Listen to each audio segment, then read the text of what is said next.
Caroline Rena, and the ride of my life continues. I just wanted to talk to you today about 3 ways to help yourself as a highly sensitive person when noise is going on around you. Now, I have to clarify, because noise for a non-HSP is quite a bit different than noise for an HSP. And what do I mean by that? So, do you ever find yourself and your body clenching up or getting frustrated when other people around you are just going through their daily business and life, and they're doing things and they're making these little noises, and the environment is just, you can like hear every little nuance in what's going on around you. And I explained yesterday about how that happens with me at the library, and I gave some things that I do, like I'll literally get up and move because I can't concentrate. And it doesn't mean that there's something wrong with me. It means that, being highly sensitive, the nervous system feels things more deeply, whether it's noises, emotions, energies, whatever that is, that's what's happening. And so I just had that happen with me this morning. And because I'm so, focused on sharing this information with everyone, I am kind of more aware of what's going on. So it hit me to kind of talk about this today. And what goes on is that any noise, as I said, is disruptive to my highly sensitive nervous system, even something small, the tiniest noise to anyone else.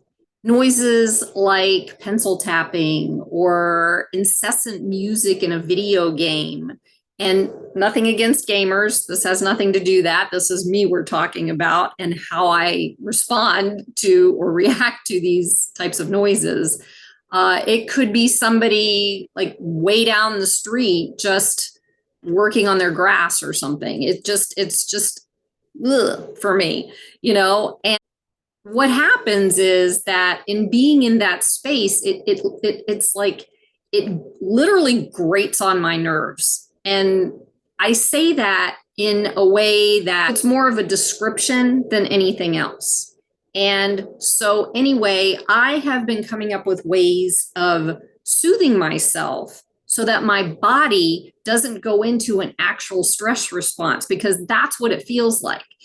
As a highly sensitive person, especially if we've been traumatized, these noises will affect us like a traumatic response, because it's still the nervous system. Something is going on, I won't say anything to the other person because I always get looked at funny. They're like, well, what the heck's wrong with you? There's nothing loud happening right now, So and that's the key phrase that really disempowered me my whole life, was what's wrong with you, And again, being an HSP is a trait. So there's nothing wrong with you. It's part of who you are. And again, a trait is like the color of our eyes, where we can't change it.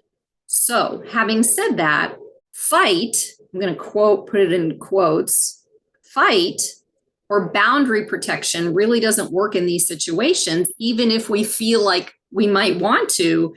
And then for me, it just agitates me more because I don't know what to do. I get like all, jittery and I can't figure it out. And so for me, throughout my life, my version has been the flight, running and moving away from the noise. Just like I said, again, at the library, I would walk away and find another spot that hopefully would be more quiet. So that in and of itself seems like it's okay. And that's something that we have to find for ourselves, our way of making it better instead of feeling the agitation. It's basically the tension and that agitation in my nervous system that gets to me. And that's what happened this morning. I sat down and thought about it and came up with a couple of ways that I deal with it. The one way is to look for a way to find some semblance of control that you do have. And what I mean by that, I'll give an example in my life, is while I was working in that open area in the house, one of my roommates was playing a video game and left their door open. And I have never been fond of video game music. It's too repetitive for me. It's like droning to me. It's like I don't even know it.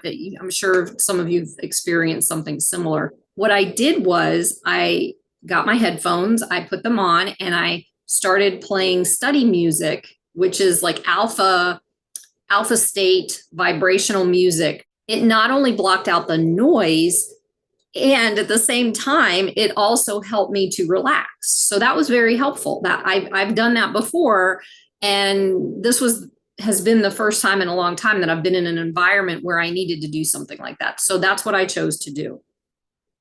And what's really challenging for me from the video games that involve fighting or blood and guts and screaming and things like that, and the background music that goes with it, it's just, that's even worse for my nervous system, because also being an empath, I can physically feel the pain. Even this sounds ridiculous maybe, but I can feel the pain of others, whether they're cartoon characters or people or animals or whatever. The headphones are a great choice. And then, of course, finding a better spot, obviously, if that's possible, is also an option. Number 2, focus on the breath or take a break and meditate. Interestingly, it isn't the noise itself that's causing the response. It's the meaning that we put to what is going on. I hear the noise, and immediately when my body starts to go into this reactive mode, stress response, I start to think that, something's attacking me, or, it's not real, it's not true. It's the body's nervous system and our stress response I've said this a million times, it's there to protect us from a tiger, not from a video game, music, or whatever is going on in our lives. That's what happens when I'm listening to this and I just am not able to rectify it, and I start thinking, and I'm like, oh my gosh, I'm so angry at this person, and this person's a pain in the neck, and why can't they just shut their door, or whatever. And that's just the response. So what happens is meditation helps me to allow the thoughts from the experience to come in and go out of my mind like the breath. It's taken me a while to get into that process so I can actually work through it. So when something causes this to happen, the best thing is to really just allow the thoughts to come in and out of the mind. And what that does, I used to say, okay, enough of this, just go sit in the corner. I don't want to deal with you. And my mind would literally go blank for about a second, and it got better. That's what's helpful for me. And of course, using your breath work, breathe with it. You can do the breath of 4. You can breathe in through your nose to the count of 4 and hold it. And then breathe out for the count of 4. And that literally calms your nervous system down, your central nervous system. And not only will it calm your nervous system down, it will bring you some peace in the moment. So just allow that to happen. And then last, make sure you take care of yourself, because you deserve it. This is a trait that you get to learn to love about yourself.